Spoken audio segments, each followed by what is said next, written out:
Hi, I'm Stephanie Strange. Want to hear something scary? Is my roommate possessed? My roommate Ren and I sat on the couch like zombies. We had been playing video games for 3 whole days straight and eating pizza. It was unusually cold in Sapporo, Japan, where we lived. The gloomy weather outside managed to travel into our small, sunless space. And there we sat, until she died, and didn't rejoin the game. I continued to play when a pillow pelted me right in the face. "Let's go outside and get some fresh air," Ren said. Not only did I dominate the level, but it was freezing out there. Another pillow came at me, and then another. Finally, one knocked the controller right out of my hand. "Seraphine, Seraphine," I shouted. That was our code word. It meant call a truce. And she stopped with the pillows, but insisted we leave the apartment. I didn't want to. It was dark and brutally chilly. But Ren wasn't giving up, and before I knew it, we were pulling on our heavy coats and trekking out into the bleak city. All bundled up, it wasn't that bad, and it felt good to stretch our legs. As we passed convenience stores and empty restaurants, the city felt dead in these weather conditions. I didn't like the eeriness, but Ren thrived on it. She wanted to stay out all night. We passed traffic lights, headed towards the outskirts of the city and towards the abandoned water station. It had been empty since the 80s, and no one was supposed to trespass inside.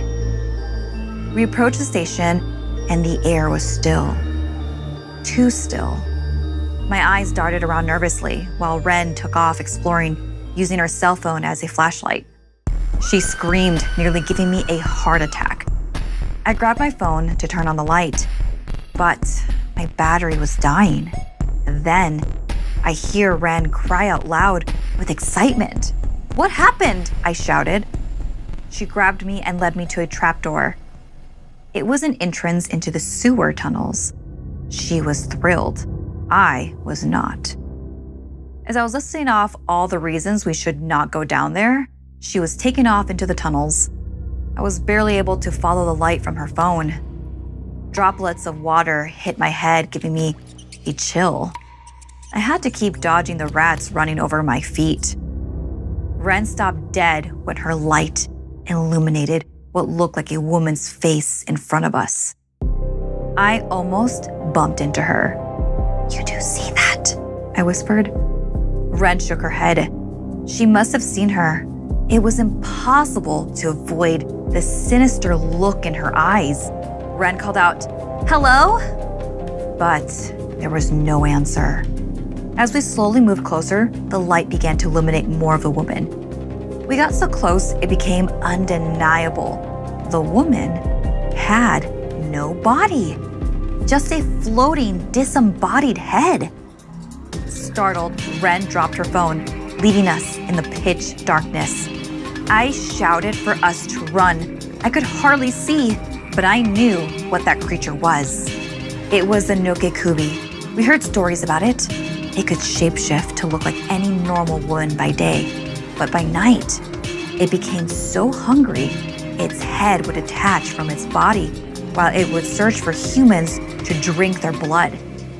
I felt teeth pierce the skin on my ankle. It felt like sharp knives burying deep into my bones. And with that, I tumbled to the ground.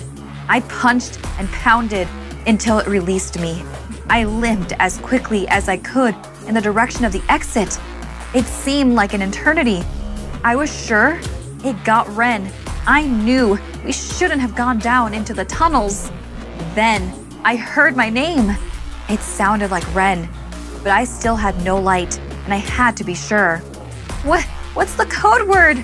I shouted. No answer. I asked again, and finally, a light went on. "Ren?" She said Seraphine. It was a word, but somehow she had that same sinister look in her eyes as a Nokekubi. She took me by the arm, and with that we walked home. It had been a couple of weeks since that night. and I just felt like something is off. My roommate looks like Ren, but she's different. I think I lost my friend that night in the tunnels.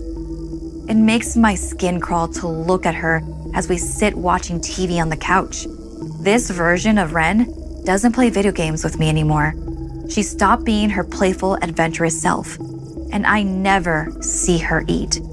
But she's got to get her fix somehow.